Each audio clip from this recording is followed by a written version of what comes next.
Boom, what up? It's Maven. I'm just gonna say before I get into this analysis, this is assuming you watched CFO one, and if you haven't, go watch it now. This shit was fire. Go watch it right now, and then come back when you want to learn about the why CFO did this, why T1 did that, why this draft happened, shit like that. But yeah, thank you for watching all that. See you in the analysis. Whoop-bam! Okay, what's good? Okay, first, let's talk about bans, okay? So CFO are just gonna be banning away Bard, Jarvan Wukong. So I think it is kind of just like a game plan thing, or it's like how you read T1, right? So I think a lot of people have realized that T1 effectively is really, really reliant on carry owner right now. And I think they kind of always were, but like they obviously had like that Zeus carry potential, and I think Gumisi was playing a lot better. And Faker's just kind of, he's just there, right?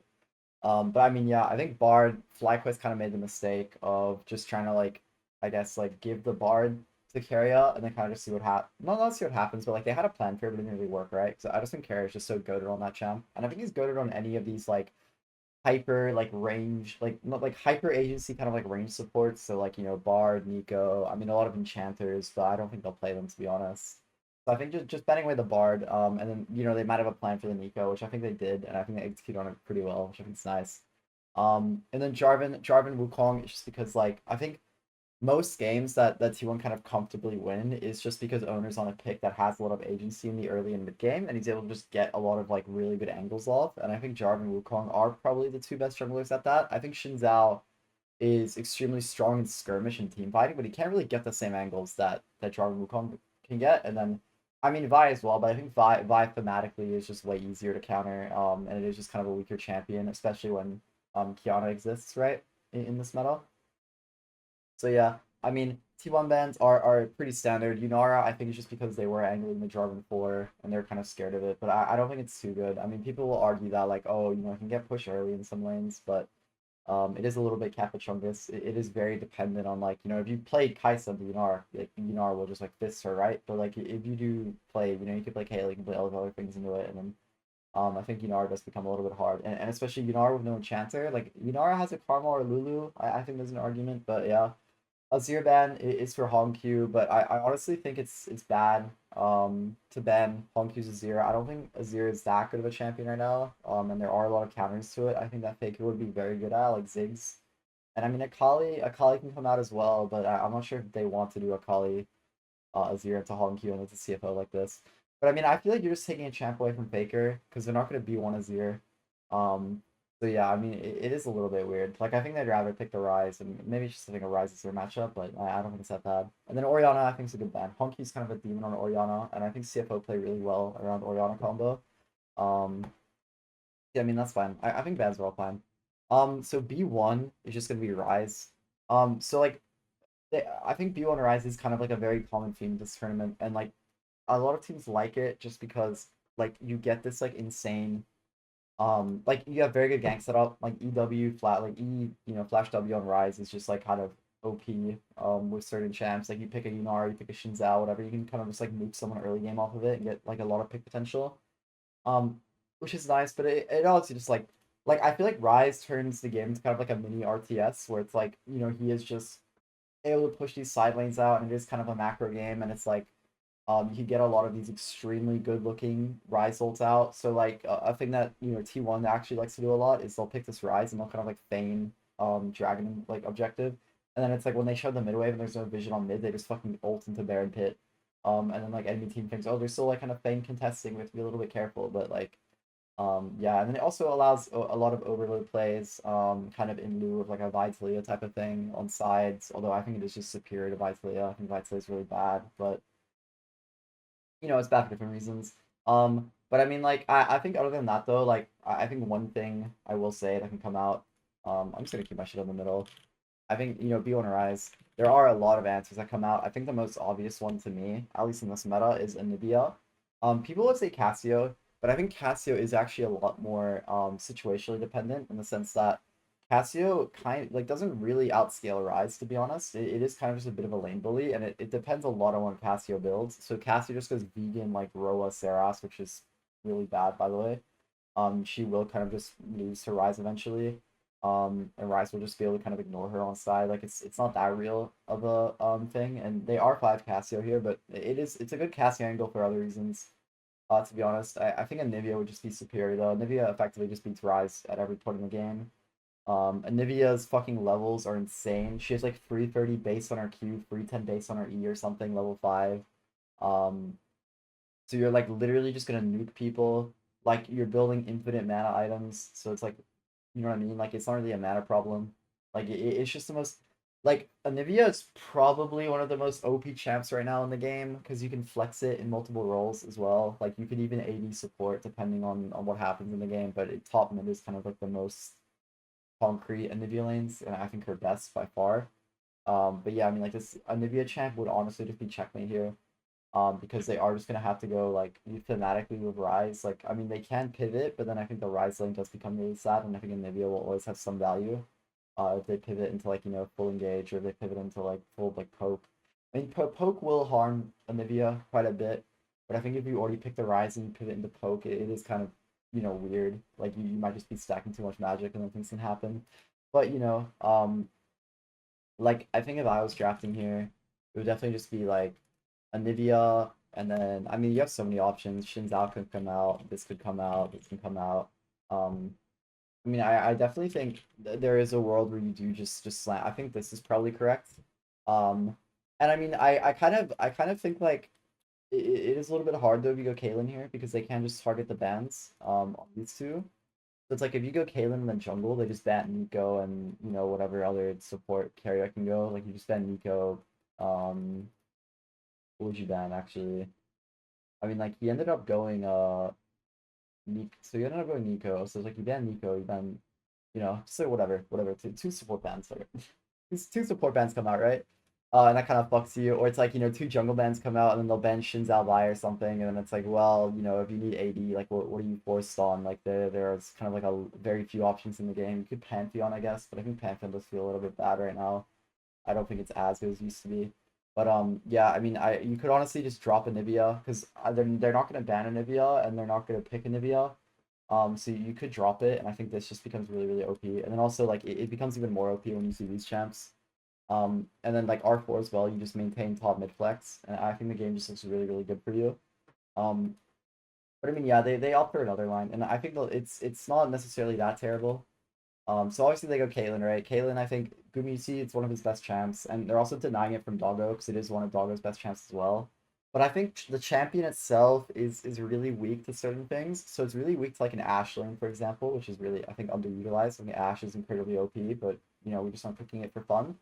But it's also like really weak to certain lane swap thematics because effectively like if you pick Caitlyn, right, they're probably always gonna swap on you. Just because like that's just how it's gonna be. Like they're gonna send their ADC top and they're just gonna like eat the dick on their top support. But depending on what happens though, like so CFO this game obviously just go to Draven, right? But I think Draven is probably one of the best answers because Draven is honestly one of the strongest top laners in the game. Like he just beats like pretty much every top laner early game, right? And it's like when you're in an isolation 1v1 like that, like and your jungler is covering for you, like Draven can literally just basically get a free cash out, like it's just guaranteed. And then the Kaylin lane just becomes really sorry because you're just poking a tank support, tank top, and it's like what are we even doing really beyond like getting plates or something? And we're not even getting plates that fast because OP Silent Champ can clear the wave like fast enough early game. Um, so yeah, I mean like obviously there is early prio and shit, but it's kind of like it's kind of fake, right? Because like perma swapping. And then R2 Vi I think is really bad.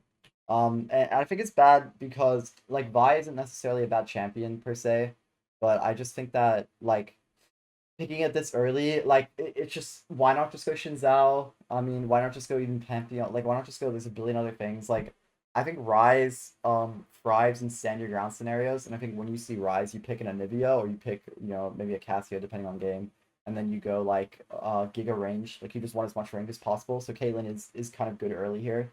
But then the Vi just rewards the Rise. Like he's extremely tanky. You're never gonna be ulting Rise. Rise will just one tap you basically like game. It is kind of just weird. And then also like Vi, like you're giving them Shinzao now, which can be really good. You're giving them Kiana, which is just the fucking most broken jungle in the game almost, like just disgusting champion. Like basically like if you give Kiana Rise, like anytime Vi ults in, she's just gonna get popped because it's giving Kiana a free ult angle and it's giving Rise just like so much space, right? Like And you can't ult the Kiana ever. Like, Kiana's squishy, but like, she kind of just sits in invis the entire game, and it's like, oh, nice. I don't know. I just feel like they're kind of rewarding CFO dynamic a lot, and I think CFO are really, really enjoying basically what's happening in draft right now. And also you're giving the Scion, you're giving Scion, and like Mbessa is open. But the thing is if you pick Mbessa on R3, they are just gonna ban the Nico, and then Keria is fucked, right? So you just have to pick support on R3. So it's like you're basically giving Scion for free. You're giving Scion for free, which is something that literally no team is doing because this champ is disgustingly OP. And your only options into it are basically Cassante, because Cassante is honestly one of the only champs that can kill him, just like with all out W, and like the Rek'Sai, but I'm really not convinced on the Rek'Sai. Not just like it's not just results based analysis. I just think the champ doesn't make that much sense into these sort of picks, and it's certainly into these comps as well. I just don't think it makes a lot of sense. So I mean, CFO, they're just gonna go pretty, I think, standard R2, like B2 Kiana, B3 Sion. I mean, Kiana is just so OP. Like Kiana will always outpace Vi. She's just gonna go up like 4 camps early game, so insane thing. I mean, Q just is broken. Her numbers are broken. Her items are insanely cheap. Like it is just a giga OP champ, right? Like, and she's so much utility. Like she's not like a Talon where she just has no utility in team fights. Like she's so much utility in team fights, and like she plays extremely well into Caitlyn and Vi. And also like you do know that they're gonna R3 to Nico here, so it plays extremely well into Nico. And then the CFO win con kind of just becomes like Caitlyn isn't gonna do anything, Vi isn't gonna do anything. It's entirely on Nico to get that like engage. And I mean that is why Nico's incredibly strong, just because like if you get that Nico engage, the game is just over. But I mean like they have insanely good, like they have insanely good zone and insanely good pick onto Nico, and some of the things later that CFO does actually in the game is incredibly smart, just to try to pick out Nico, because like Nico is just T1's win con. And CFO know this on this point. Like they know it on R1, right? Like when they see the Caitlyn, they just know, okay, Nico is the win con for T1 effectively. And then it just becomes, how do you shut down Nico? Because like any fight without Nico is CFO favored effectively. Um that's just kind of how it goes, right? Like any fight where Nico is not able to do anything is just completely CFO favored. So obviously R3 Nico. I think it's a really hard spot for Keria because his Bard is banned, and like Nico is probably one of his best champs, and it does fit that like kind of T1 winning dynamic of you have to go like these range high agency champs. Because I mean, what else is there? Like Karma, I think maybe Karma, and then you ban engage subs, I think is an option, to be honest. But I think Karma kind of suffers like another problem where Kiana can just get Serpent's Fang. And then she isn't really providing that much utility as an enchanter. Although like she still is, obviously, but it's just like Kiana can rush Serpent's Fang, that's a really good rush for her, or it's like Serpent Fang second because you need ability haste on first. And like she can give us Umbral Serpent's Fang, and she'll have disgusting 2 items at like fucking 14, 13 minutes or something, because they're just incredibly cheap.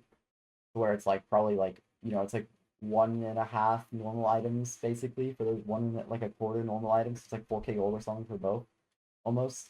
Like just like incredibly like just honestly like disgusting.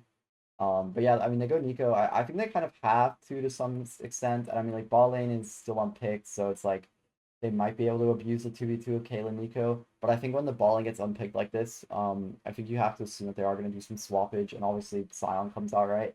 And I think this is kind of just like a losing dynamic in the swap. It kind of does depend when you pick on top lane.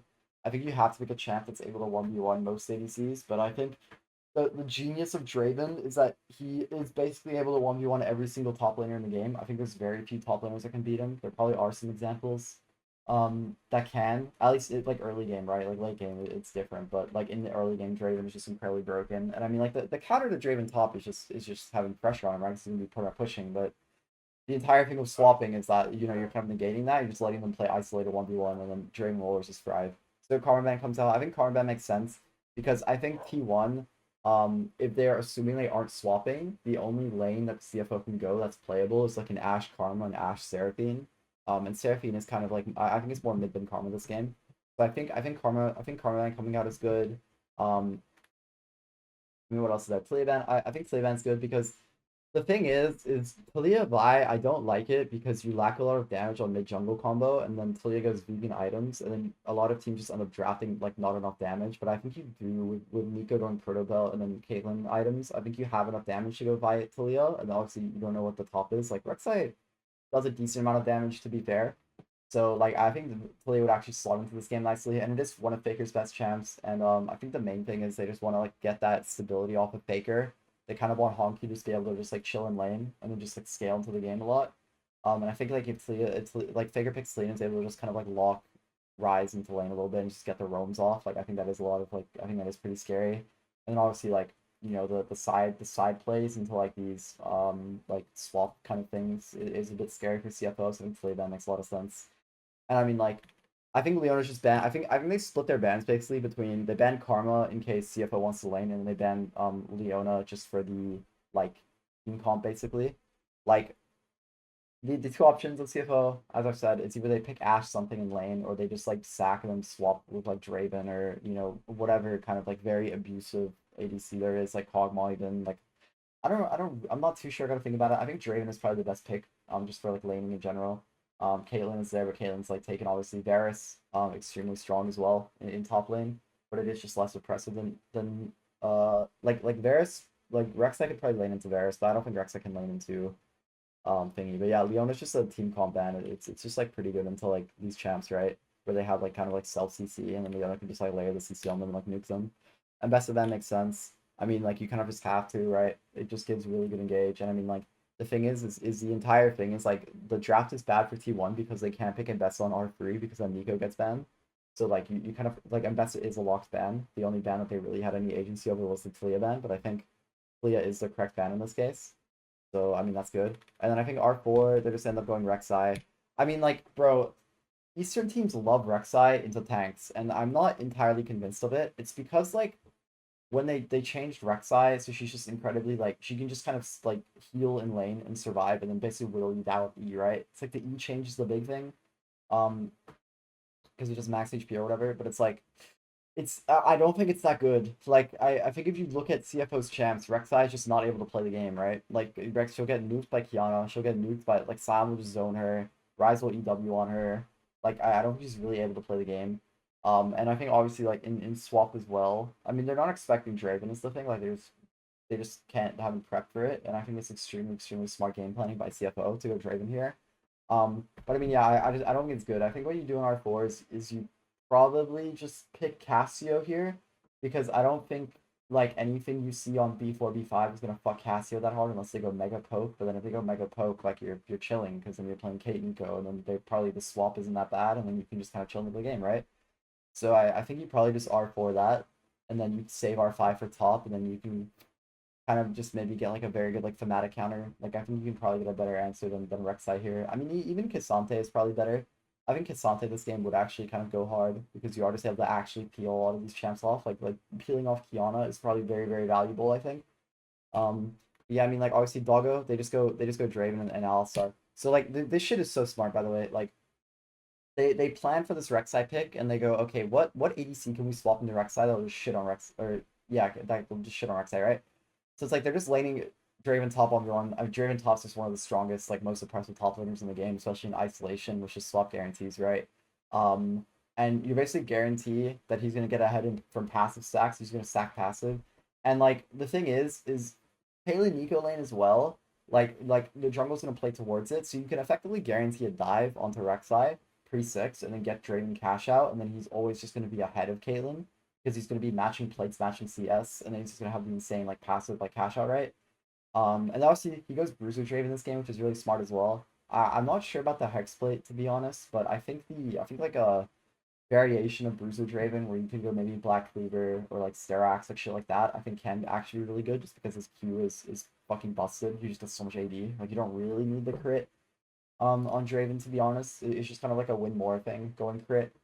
Um but yeah, I mean, like you're effectively just like it's just so good, and then Alistar is just like for comp, right? Like it's just good into all these champs, and like the support pick doesn't really matter with the ADC because you're just swapping. So you're just basically picking a support for team comp, and then you're laning Sion Alistar into Caitlyn Nico, and you're just kind of just two beefy boys chilling. And then Faker Rockar Cassio, I think it's one of the better picks that could have gone. Um, the issue is though is that it's not a real counter to Rise, as I've said, just because Rise like will honestly outscale unless she goes like Seraph, Leandri, Crypt Bloom, something like that, and just actually has damage. But she doesn't really have damage with like her kind of vegan build. But like it is good into Sion, Kiana, Alistar, right? Like it is just thematically a good pick. But I think that the game just basically becomes like can Cassio just like glide on them because I think CFO should just be able to get the pick on the Nico. And then like I don't know, I feel like Cassie doesn't really have any help in this game. And I think she is extremely short range as well. And I mean, like, so are CFO, but CFO's burst is just like insane, right? Like, I think Faker has to play like a life game, to really carry this game, right? Because I think Rise will just eventually outvalue him, even though like early game he is gonna like shit on Rise, right? And even then, like the early game doesn't really matter because you have seen Keanu Draven, so I don't know. Yeah, I mean, I think this game is launched just CFO Mass Class in terms of draft, but I mean, like, it's a Mass Class because of what they do in the game, right? So I mean, we can just look at a few things in the game and kind of just see like how they actually like generate these leads and what they do, because I think a lot of things kind of go under the radar that they do. That's just like so fucking smart. I think CFO is one of the smartest teams in Worlds. Um, and I think, I mean, like, dude, people just like doubt LCP, but like they're low-key go to with the sauce. But yeah, okay, let's go in the game now. Let's go in the game. Okay, what's good, gang? What's good, gang? We've watched our beautiful Oyster Suns. Okay, so I think the first most interesting thing is that they actually send Sion top lane on this level 1 just to get the ward, because like they realize that like the thing is this Alistar ward is like kind of like too important, right? To use on this timer. But it's like Sion is just gonna be perma trapped in bot lane, so it's like his ward's actually like kind of like expendable, right? Like they can just use it, just send him top lane, and then immediately he just goes back down. Honestly, I thought that I'll start post start sweeper, to be honest, and then try to sweep the ward in ball push, but it works out like that anyway, right? So that, I mean, it is like an interesting start where they basically just like send they send Sound top first, and then they stack to try to get like the ward onto Raptor. Um because like they're looking for an invade, right? Because the whole thing is with sending your ADC top here, is that like you need to at least like mess with Vi enough on an invade. So it's like Doggo can't stay here for a long time, right? But like Jinja can just like eat the red buff basically. Um, but like to be honest, though, I think Doggo should have stayed. But like I mean, this is really good, right? Because like the thing is if Vi and Owner, or if Vi and Jinja just go level 1 for the first like 20 seconds, it fucks Vi way more because Vi's clear just infinitely slower than Kiana. Like Kiana can legit like fucking go back to her camps get like a free 30 still.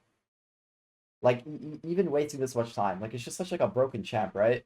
And then it's like now like Doggo is completely safe because Vi has no timer to kill Doggo on it on like this like lane, right? Like he just basically has to like he just has to go with his bot camps, or like he has to just clear now, because it's like if he tries to look for a gank on top after clearing his camps, he's like cooked, right? It's like he just goes bot now. And it's like there's never any dive on bot lane because they have Alistar and Sion. Like their hardest level is level 1, and then after that the lane just becomes kind of whatever. So Junja's able to get a successful split map. I'm pretty sure actually ends up getting his bot camps as well. Um, but I mean, like this is like just so good for CFO, right? Like Doggo is just able to just free hit like the minions. He's just getting so much passive stacks. Um, Jinja is threatening dive, but they don't, obviously they just don't go through with it. It and I mean like it like Draven like W like buff as well is just like incredibly strong, because it's now like now I can like juggle tower aggro like even easier. Um, I mean Dorn is just gonna try to get a trade off. Like he wants to get Fury, but obviously there's just like kind of a nothing burger. So they are splitting map. This was a really interesting thing. So Kaiwin goes to red buff, right? Because he wants to stop Vi from getting the entire quadrant. I think if Jinjo packed differently, he could have actually got into this, and then they would have been able to make a play. But obviously, like he is just too slow, right? Like Owner just smites it and gets away. But I think Kaiwin just applying the pressure and fucking with him. Like Owner is so behind on tempo now. Like he's just so behind. Like he still has two of his camps up on his own side, right? Like, and then and then Jinja has all of his camps on top side up. So it means that they're basically able to just match sides again. So Kiana's able to again match Vi's timer on top side, and then Draven's just basically like being completely guided out in this entire game, right? Like Draven has 70 stacks already at 3 minutes. Like he's gonna cash out and get like $1 million fucking in this game. Um Q is having a really low lane though, but that's just how this lane goes, right? Um Oh yeah, wait. I mean, there's so much to say about this, to be honest. Like in terms of analysis, like it is just Doggo just kind of like shit on like Doran just trolled. Um, he Doran just like I'm pretty sure just he Eden or something to like get out, or not even Eden. He just walked up to hit the camps. Yeah, I mean nothing happens here, right? Um, And then I think it's pretty standard for CFO from this point on. Like Draven has a BF sword, so he's able to lane against Caitlyn now. Because now they kind of want to Fred and Dragon. Um it is still somewhat hard, but I like obviously Draven is just so strong. Like you just want to fight on basically every timer that you can get. Um Driver is just trying to like freeze this lane, right?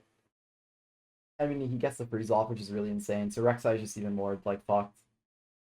Because I mean, like Rek'Sai's up 100 gold, but like Draven's up 400, right? So it's a 300 gold difference just from that. Basically, is how you should view it. It's just like OP. And I mean, like Doggo is just able to just eat this lane up now. Like basically, like the entire Kayle and Nico like thematic early game has just been countered, or it's been neutralized. They're not gonna be able to get like these dives off. They're not gonna be able to just get like poke off and just like neuter the Draven. Like Draven is just so fucking strong now. And when he gets BT as well, he's just incredibly strong. And like they are just gonna trade. This was interesting by owner, to be honest. Just like looking for this, but it doesn't really like become anything. Um, Honkyu here is, he's just chilling. Honkyu did honestly have quite a hard game this game, but he locked in later.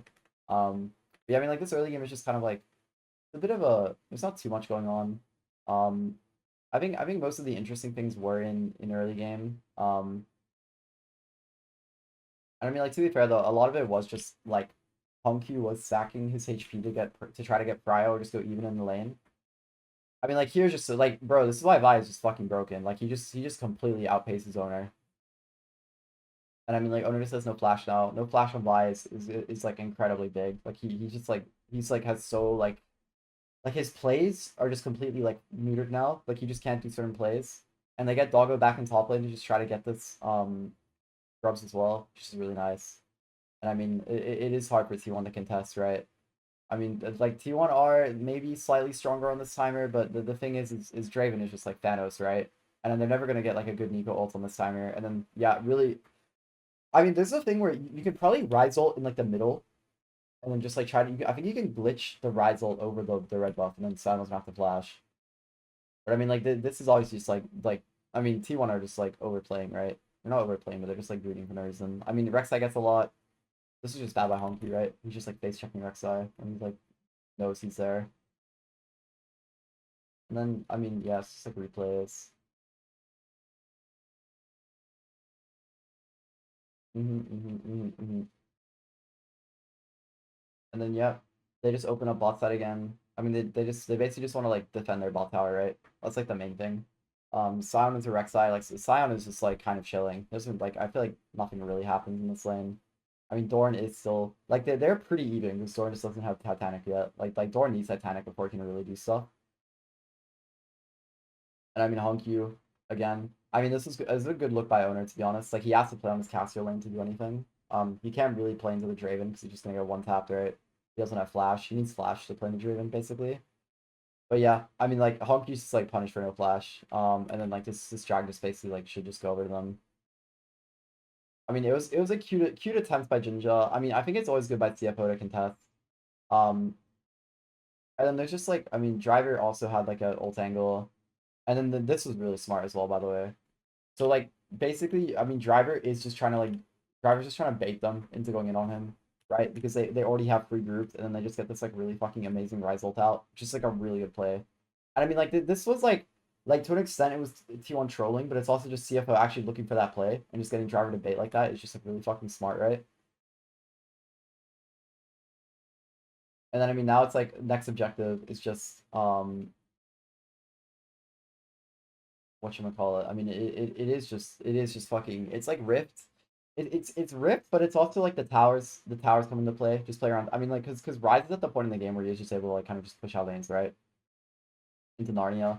I mean, I feel like he has kind of like he is weak still, but to be honest, like Rise Cassio, like he's kind of at the point where he can just like shove waves and he's chilling, right? And I mean, even here, I mean, this was a pretty big overplay by CFO, to be honest. I mean, like, they should just know that they're playing on top side, right? And I mean, like, they're Alistar's and roamed. Like, I think at this point you just accept owner instead and just move on, right? But like, obviously they play it. They give like this is such a doomsday scenario, and then this was just like goodbye doggo. But I mean, like, this is just grief by Boomer UC because his entire team's top side, right? So it's like he should just be giving this stat like the tower's not gonna fucking explode, like, and then yep, chill.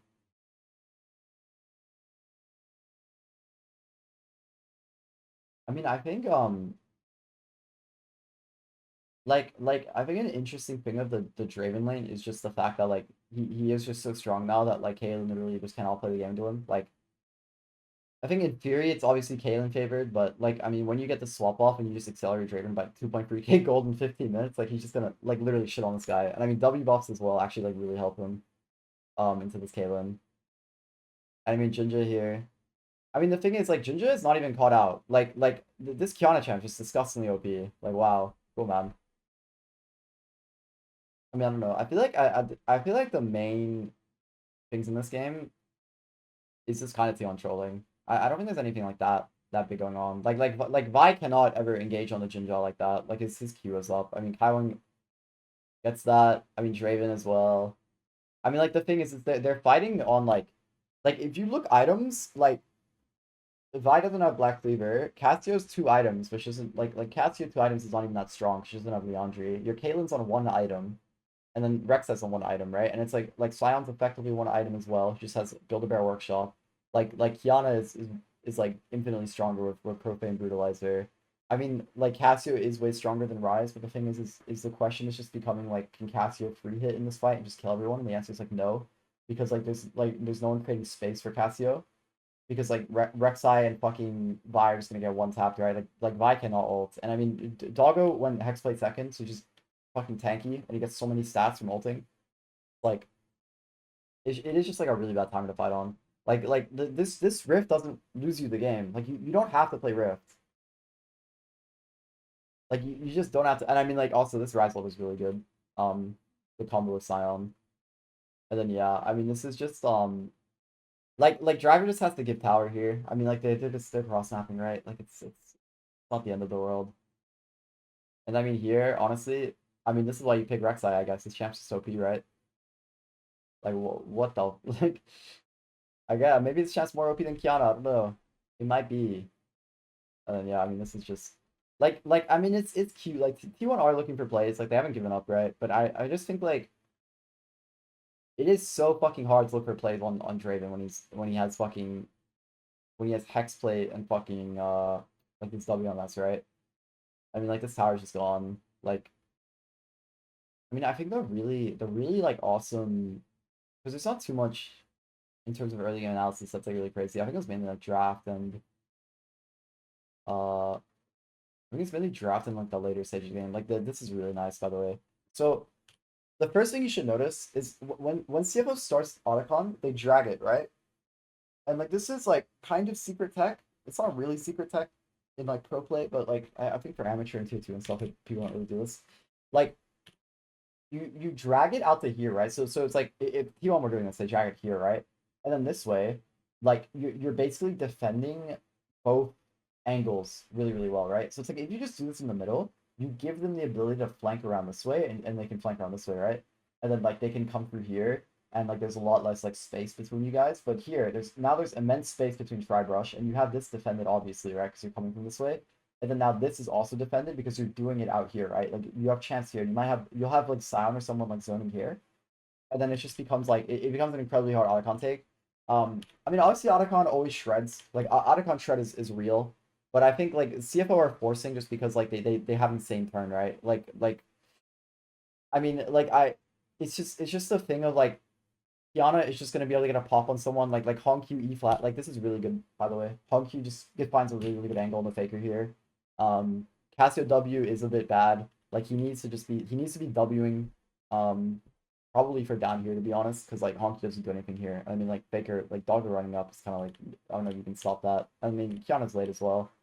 But like Alistar gets the combo off. I mean this is Carrier like just misses his ult, does nothing. And then like bro, you can see like Doran cannot 1v1 Doggo and Doggo has LBR passive on. Like he has Otacon passive. He's lose 30% resists for like 50 MR armor MR or something. And he just can't 1v1 this guy because he just has too much HP. I mean yeah, like Faker just goes down. I mean it's just so well played by CFO. And I mean it is as well. It's also just 2 overstepping, right? But I mean like it is really good Otacon macro. With what they do, just like dragging down and everything, and then just like also Honk you also looking for the EW. It's like really elite. I mean here low-key Honk you just overstays, but like these champs are just OP. I mean it's Hagio is saying, but they just somehow punish it, right? Like I don't know. Like that's the thing with Cassio. Like Cassio just does not have enough damage. Like if Cassio had real items, she'd actually do like Cassio has Seraph, Roa, Zonia component. Like Seeker's on guard. Like what are we doing? Like if my Cassio had Seraph's Leandry and then building towards Crypt Bloom, she would honestly be able to just like 1v9 a lot of these. Like she'd probably be able to 1v9 some of these fights just because she has so much more threat. Like she just does no damage. You know what I mean? Like she can kite, yeah, but like what? Why the kite doesn't matter after you use W because then you're just gonna get popped by 50 people. Like there's too many people who can go on you basically. Like I mean, you just have to play for damage. You just have to play a damage build, I think. I mean here, this is key macro as well. I mean like it's just normal macro, right? Like but they're looking for pick with the blast going. I mean obviously nothing happens, right? I think the main thing is just like T1 are basically playing for Baron slash Soul Point. They can't really contest. I mean, this was Mr. Junjo was just kind of into this one. He's just kind of greeting for a Krugs invade for no reason. But I mean, yeah, I mean, like, there's not too much to say about that in terms of just like macro stuff. Like, I feel like CFO are just kind of like they're basically just kind of just like a collecting waves. You know, like they don't really need to look for any picks because they are just in such an ahead position. I think any picks you look for is just increasing like your kind of like probability that you're just gonna get cooked, right? And I mean, yeah, like CFO are always gonna have control of Baron Pit. I think another thing to look at is basically just like I think a lot of teams are gonna be pushing this ball wave here because they're like, oh, they have to central in the match. But it's like if you push ball wave here, like there honestly is just like a world where T1 will take the 5v4 because they're never gonna match that ball wave, right? So you do just like match driver. And then this is really, really smart, by the way. So what CFO are doing, right, is they know that they're stronger, obviously. And most teams will force Baron when they're stronger. But the thing is they're not actually doing Baron. What they're doing is they're basically just hitting Baron and then forcing T1 to come, right? And then what ends up happening is I'm not sure if it's this one. I think it's the next one. Like I think this one they're actually hitting it, and then they go into like the cute little things. So you see here, right? Like Scion's pushing mid wave while they're hitting Baron. So what happens is they all five, because they're just weaker, all five have to be pulled to Baron, right? And so now this mid wave dies. This mid wave just goes to Narnia. Minus like 194 gold or something. I'm not too sure the exact value. 25 minutes. I think this is around when cannon minions are capped. And I mean here, Gumisi gets poked. So now Doran has to come and hit mid wave, right? And so now they just hit again. And then now they clear all this vision and then just hit again, right? So it's now Keria like wants the base for wars, right? But something you notice, okay? Something you should notice. Junja isn't really going. He isn't actually on Baron here. He's gone over here, right? Oh, that's the next one. Oops. That's the next one. Sorry, that's the next one. This is the one where they get Doggo to hit midwave. Yeah. But I mean, this is okay. So now it's the same thing. It's the same thing with Driver. Doggo hits midwave, and then now they're forced to answer midwave, right? They're forced to answer midwave. They don't have like they don't have wards on Keria. I mean, Doggo's just kind of running it here, right? He's not really doing anything. I think Hongq. I can see the angle, but the Cassio W is just really nice. It just defends him, right? So it's like okay, now this is the one, right? This is where they actually are trying to do Baron. But the thing is that they're not actually doing Baron. Again, third time of fake Baron. So I haven't seen teams do this. I don't into Nico. I've not seen teams do this. This is like so fucking smart. They're getting their Kiana on flank, right? So they know that Keria is gonna be first to check, right? Because you can't have Vi will get blown up. You can't have Rek'Sai will get blown up. You can't have Faker. Faker's the guy who has to do all the damage in your team. Gumisi's small, obviously. And it's like Keria has to be the first one to engage. So he's always gonna be the one looking for the angle. And this is the easiest angle, right? If you go this way, like it's too hard because you don't in the bush is here, right? You don't know who's in bush. So you see 4 here, but then he assumes, oh, maybe Kiana's on this side because he's playing for like this hop over the wall, right? But Kiana's actually here. And then now Carrier's just gone, right? Because they know they know it's not the clone. Because he already used clone. And so now Carrier has to use ult. Carrier has no ult for Baron fight now. And now you just disengage. And I mean, like, it was unlucky by Jinja not to hit ult, but now it's so important that Carrier doesn't have ult. Because now you can just force now, right? Like how like and this is really about I mean this is just honestly like them inting. Like this is just Dorn inting. Like Hongq playing really, really aggressive because he knows that they can't turn on him with Nico ult, and he has his entire team behind him, right? So they get this ward off. and then they're all walking here because they don't think it's in sound range, but I think he was looking to like Q ult maybe. I'm not. He didn't have flash. He's not flash queuing. But yeah, basically just. I mean, T1 just throw the entire game at this point, right? Like this is just a disgusting in by T1, and it's because CFO just draw all this pressure on this Baron play. Like this is like the key thing that CFO do this game to win. Like the key, or maybe not the key thing, but it's the key thing they do to like secure this win is just play really smart around Baron and really smart around their Kiana. And like I have not seen teams do this. I've not seen AL do this, who probably have the best Kiana in the world, Tarzan. I haven't seen like, although like can't play Stinker in the game XNG, but KL's the goat. Like I haven't seen any team do this. This is a unique this is uniquely CFO where they're just basically forcing Baron on repeat to just get all these mid waves in, and then they're looking for flank with Kiana onto Nico here. I mean, like this is like they game plan this in the Nico. Like they know how Carrier wants to play Nico, and they know like how Teal wants to play Nico, and how they want to like Nico's always gonna be first engage, obviously. Like it's just so smart. And then like from here on out, like I mean, they're just gonna get soul and the game's just over, right? I mean, like again, it's the same thing. Like Carrier has to just walk in to check Baron. Like they just have to check Baron because they're hitting it, and I mean it just becomes Kyron's chunked out, but it doesn't matter. That's it. And I mean like again, Jinja has a really good flank. I mean, Jinja played this game so beast mode, by the way. Like this is just such a smart fucking angle that he takes here. Like they're looking for owner obviously, but then now he realizes like, oh okay here, and then I can get a really good flank angle up, and then the game's just over. Also this flank, right? Like they get Baron, game's over. But I mean like this is like this is such is like their game planning this game is just so fucking good. Like this is stuff that like Western teams should be doing. Like this is teams that like Eastern teams should be doing. Like CFO are like if you think about it, you like I mean I think Honky's the GOAT and I think Jinjia's the GOAT, but it's like if you think about it, in theory, like Kaiwing is like way worse than Carrier. I mean Driver's on his pick, right? But Driver's the GOAT. Like CFO are obviously really good, but it's not like oh they're just like mechanically goated and it's like they're shitting on everyone. It's like they're good because they have like 10 million IQ, right? Like T1 are just so like they're so out prepped. Like they're so out prepped. They're out prepped in drafts and they're out prepped in the game. Like T1 just have no idea what to do in this game. Because they have a game plan, but the thing is the game plan is the game plan they always have with Nico and like Nico Caitlyn and stuff like this. And then CFO know that, CFO counter it, and then it's just like the T1 can't play the game. Because these drafts are like terrible these drafts are terrible when you can't get these Nico engages off, right? So it's like CFO are just goated. I don't know what to say. The CFO are goated, bro. They're game plan goats. I don't know what to say. Honestly, kind of genius. Only for genius, I fear. Only for genius. But I mean, like, yeah. Like I mean, I'm so happy. My beautiful Oyster Sons beating T1. I knew they could do it. I knew they could do it. I predicted CFO over T1. They were hating on me. They're hating on CFO fans. They're hating on the LCP. But I mean, look at us now, bro. We up. We up and they down. We 2-0 and they 1-1. That's all I'm gonna say. But I mean, yeah, that's my kind of a not exactly formal analysis, just kind of like looking at the games and stuff. But you know, thank you. I'll probably do some for more interesting games later on. The Genji AL game was really interesting as well, but I kind of want to do like one per day. Kind of, I don't want to do like multiple games on the same day, kind of thing. But who knows? Maybe I'll get bored and I'll do it. But yeah, thank you so much. Thanks for watching. Love yourself. Keep doing your thing. Don't listen to the haters. Be yourself. Don't be afraid to be yourself. Yada yada yada. Bro fist. Okay. Bye bye. Thanks so much for watching.